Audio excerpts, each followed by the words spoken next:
This time a quick project using Kraft-Tex. Now Kraft-Tex is a paper, but it's been mixed with latex so that it actually has more fabric-like or leather properties. It's 0.5 millimeter thick, and when using the original unwashed formulation, it actually works very much like any other card when you're cutting it with a scan and cut machine. So in essence, you can do this project whether you have a CM or SDX model of the machine. I'm going to show you how to assemble the design in Canvas Workspace, the installed version. That's the version that you download and install on your computer. And then I'll give you a few brief tips on how to work with the Kraft-Tex. So let's make a start in Canvas Workspace. These are the elements that I'm going to create, and there are specific things that I wanted to show you, particularly how to create rounded corners. Because we're working with quite a thick material, I don't necessarily want sharp corners or too many sharp corners, as this can put strain on the blade. So for the larger pieces, I'm using rounded corners. To do this, I've got to make a few changes, but first I'm going to hide the group that I've already created. Then I'm going to go to the Artboard tab on the right. I'm going to click Show Ruler and set the unit to inches. Turn on Snap to Grid and change the grid spacing to 1/4 inch. That's 0.25. So you can see we've got a lot more squares on screen right now. Now I'm going to show you how to create the rounded corners in a square, but then I'll show you how to extend that to be the lengthy design that we need for the cuff.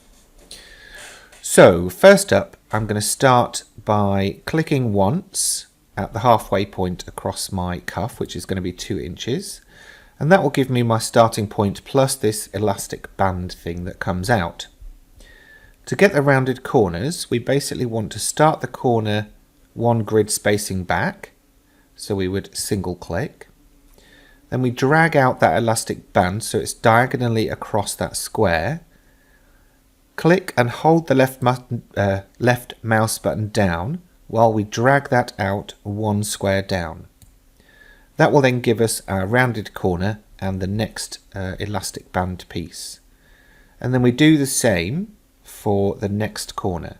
So we single left click at the start of it, drag that elastic band out to where it's diagonal, then click, hold and drag, and then do the same for the next corner. Single click here, move your mouse to the next corner, click, hold and drag, and same again here.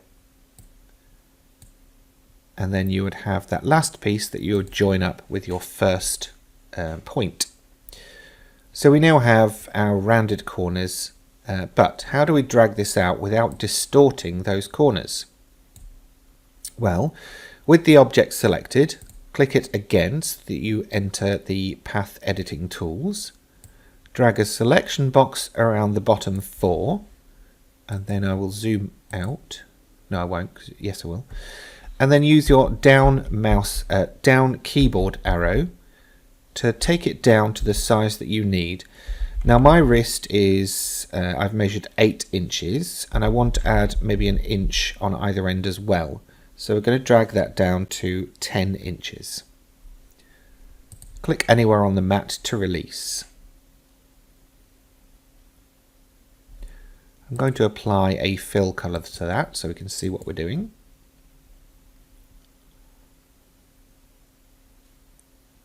Actually, I'm going to take that out because I want to see the grid underneath. So next up, I want to lock that in place, and then I will zoom in again. And I'm going to create a piece that's shorter or narrower than the original piece. So again, I'm starting at halfway. And this time, I'm making those curves or curved corners at the next grid spacing. Now this time I can use my scroll wheel on the mouse to navigate to the bottom and then back up to the top.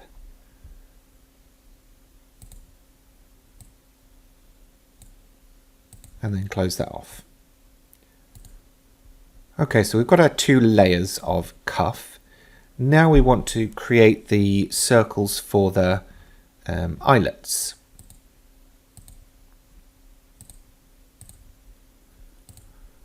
So we're going to go into our shapes library, drag on a circle. Now here's a tip, place that top left point where you want roughly your circle to be. So I want it to be about 1/2 inch down. And the reason for this is because I am going to zoom in and I want to change the size by typing the dimensions in the Edit tab. And the circle will get shrunk up to that left corner.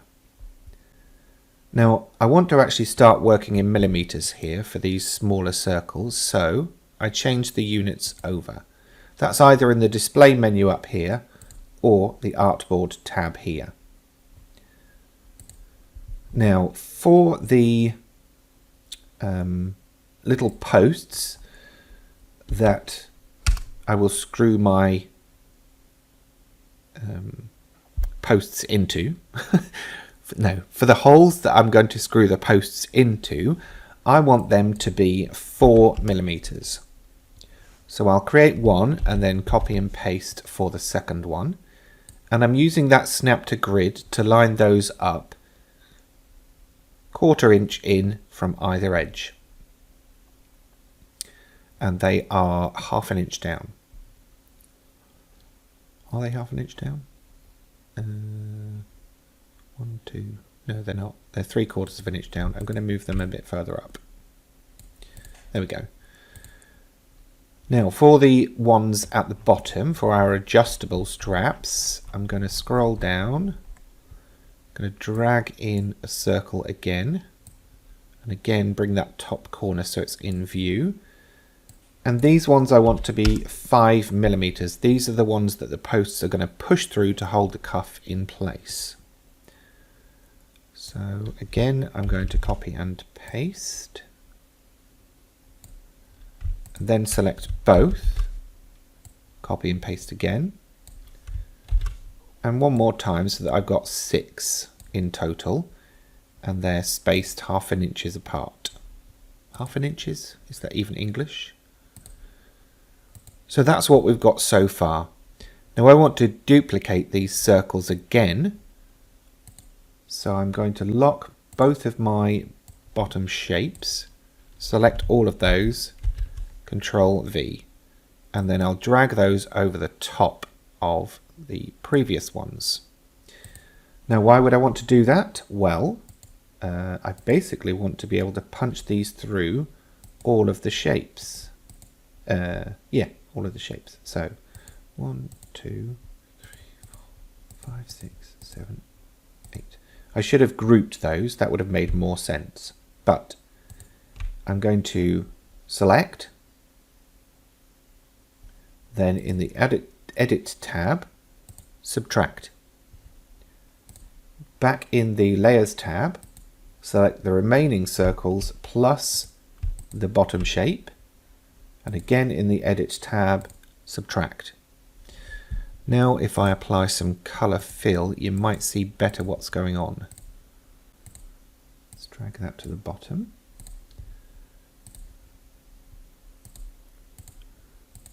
So you can see we've now got 2 layers of this, excuse my phone, both with all of these holes punched through so they line up. And I'm doing this to give the cuff a bit more strength and stability. Now I want to create a, let me bring back the original one. I want to create a couple of slits to put these through and of course create these shapes here.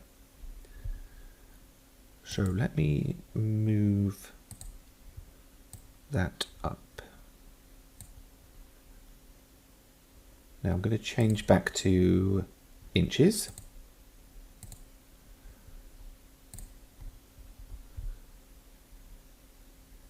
So 4 millimeters, okay.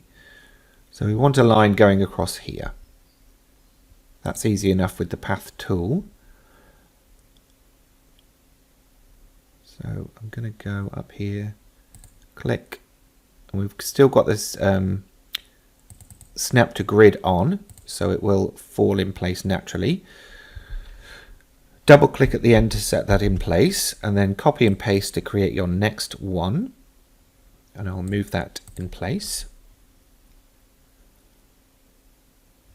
Now that's it for that one, so I can group those things together so that they will cut as one.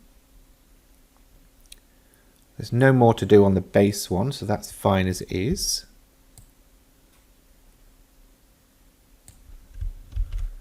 So let's create these little doofries.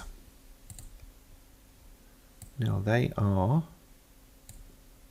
3/4 inch wide by 1 1/4 tall. So let's make this easy on ourselves and just grab a square. In the Edit tab, turn off aspect ratio lock, set the width to 3/4 and the height to 1 1/4.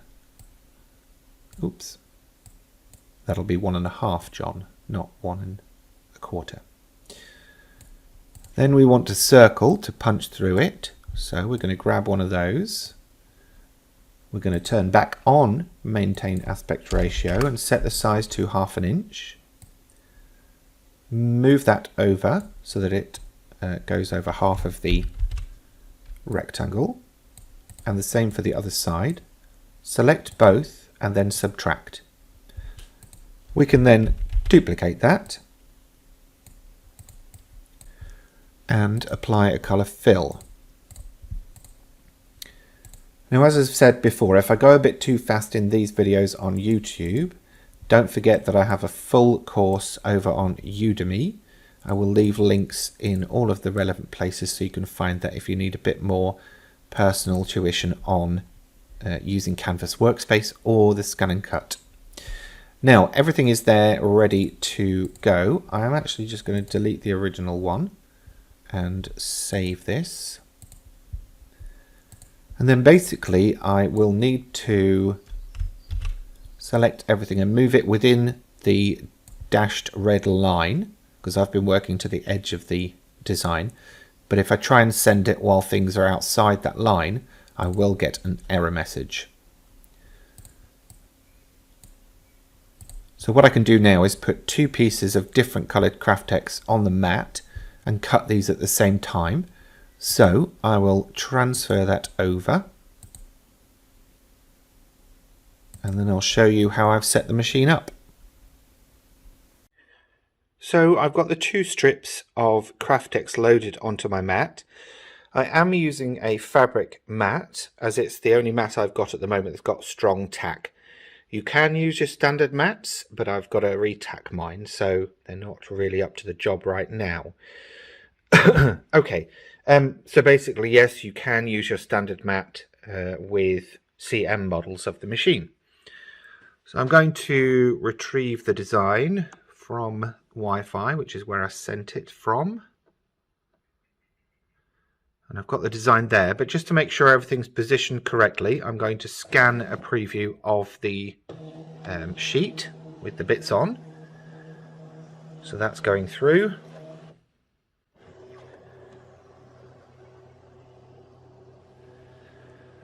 Back it comes.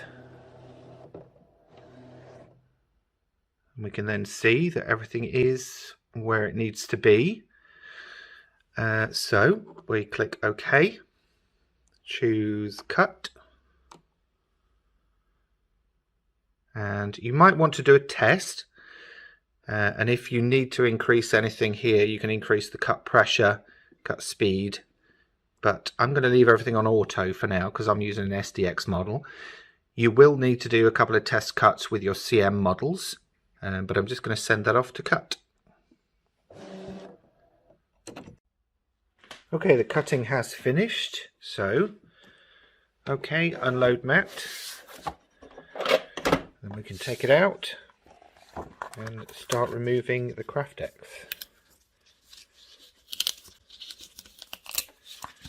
There we go, beautifully cut. Now, let's just try and do this with one hand.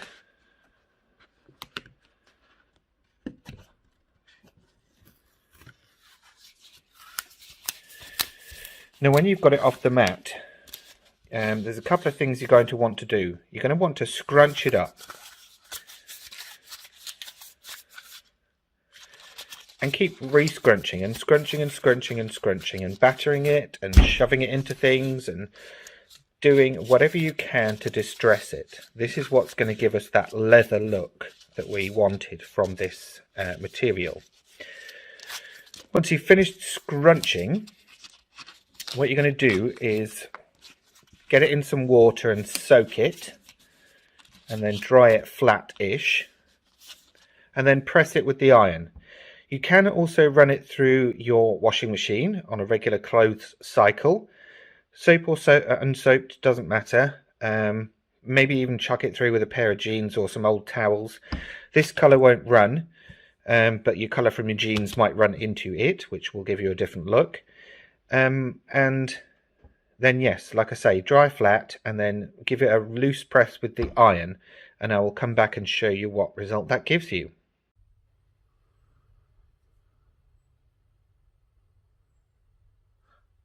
Okay, so I've got my pieces here. They have been washed and dried, and you can see it's now much more flexible than the original sheet that it was, which was basically a sheet of card.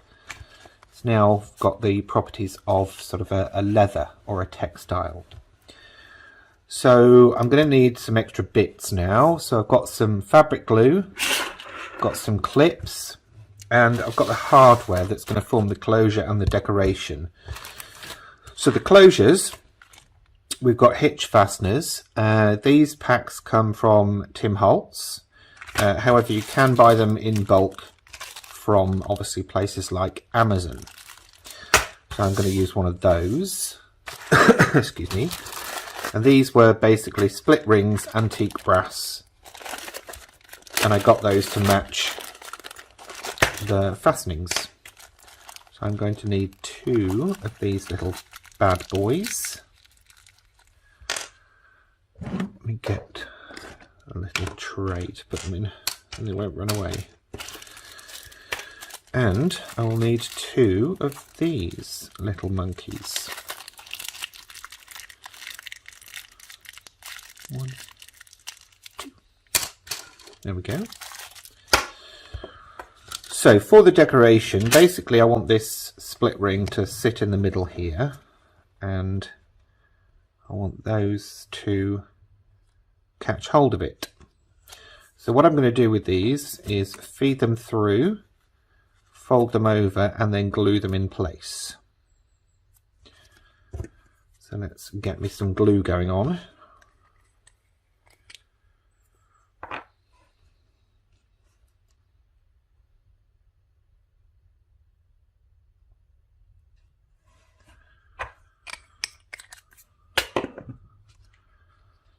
Fold this over, and I'm going to clip this in place because it will take a few minutes to catch.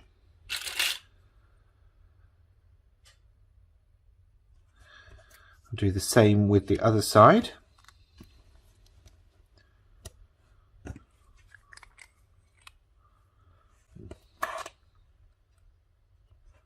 Oops, stay.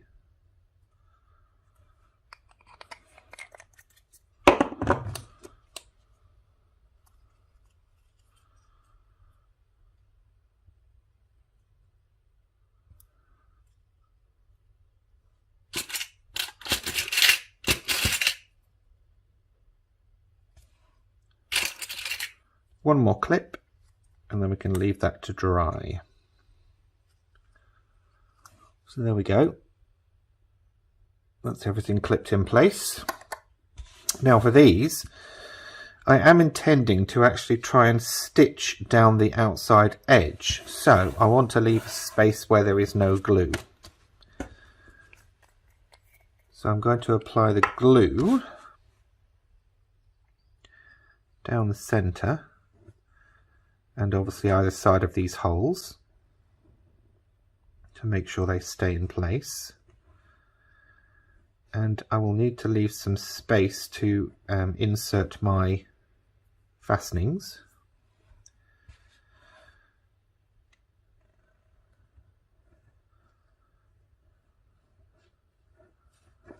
I don't want to put it too near the edge that it's going to catch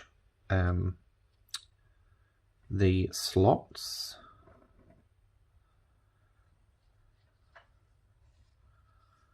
Now this is the first time I've done it, so I can't say if this is too much or too little. I'm just basically winging it. Okay, so I need to make sure the holes are lined up.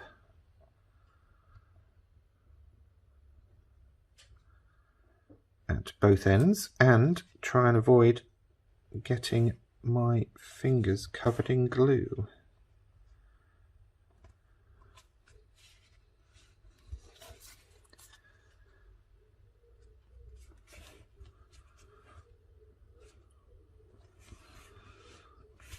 I'm not too worried if the ones at this end aren't fully aligned. I'm more interested in making sure the two on their own are completely in place. Okay, now I need to make sure that I haven't stuck in there, so that's good. Yep, good. No glue, that's good. So I'm going to leave that to dry, and then I will come back to it and carry on. In fact, actually, it should be okay for me to show you this bit now, and then I'll show you the finished bit later when it's dry. So basically, I'm taking one of these little screw head things, the posts, putting it up from underneath, and then screwing one of these little knobby bits on the top.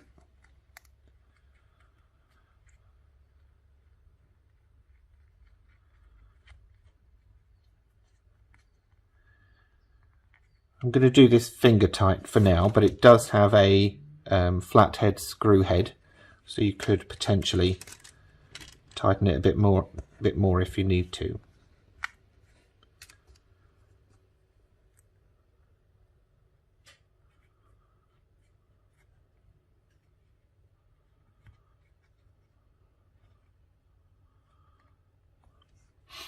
Now obviously if I am sewing I would remove these, but for now I think that's good.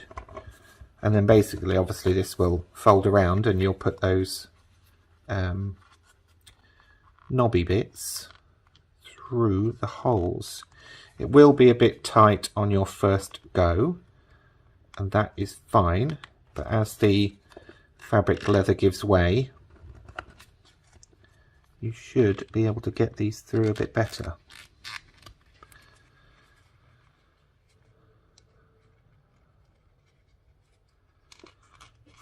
There we go. See? It's in. Now I will take it out for now because I've got to get this bit in here as well. So my goal here is to glue the end tabs inside those slots. Now there isn't a huge amount of give for this, so I do need to be quite precise with the glue.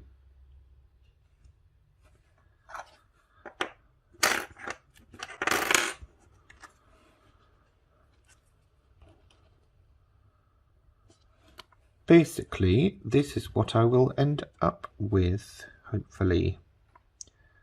Obviously, if you're doing this at home, you could make these a bit longer if you're concerned about that at all. Oops, there you go.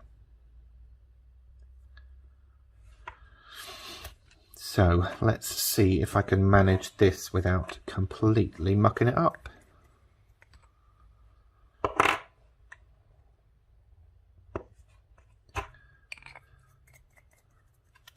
Now that's way too much glue for the front, so what I'm going to do is actually take some of that and bring it around the back.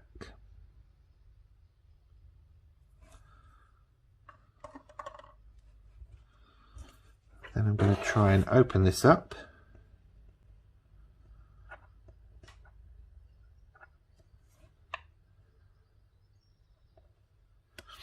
again, if you're stitching down the edges, you'll either need to make sure that you're using a very fine zipper foot to avoid this, or wait to put this in until after you've finished stitching.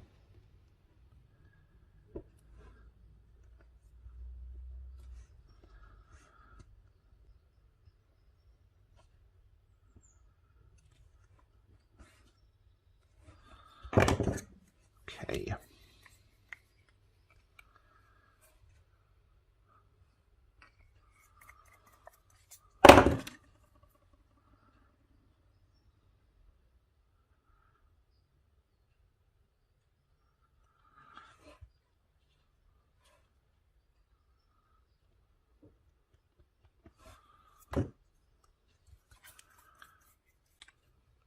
We can afford to put a bit more on the back.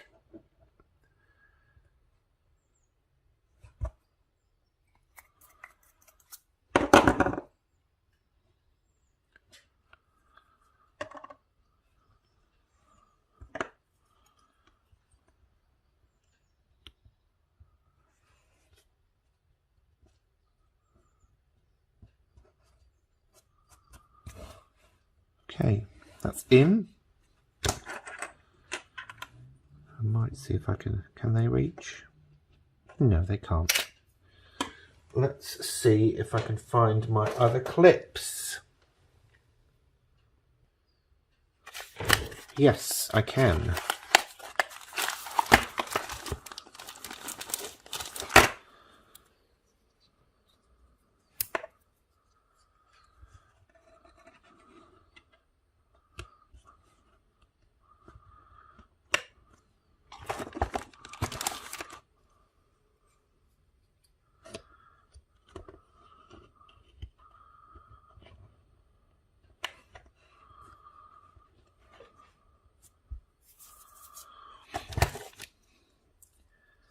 Let's put a couple at this end as well, just to hold that in place.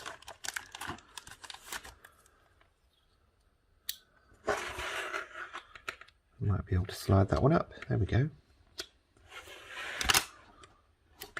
Okay, so we've got everything in place. It's all clipped.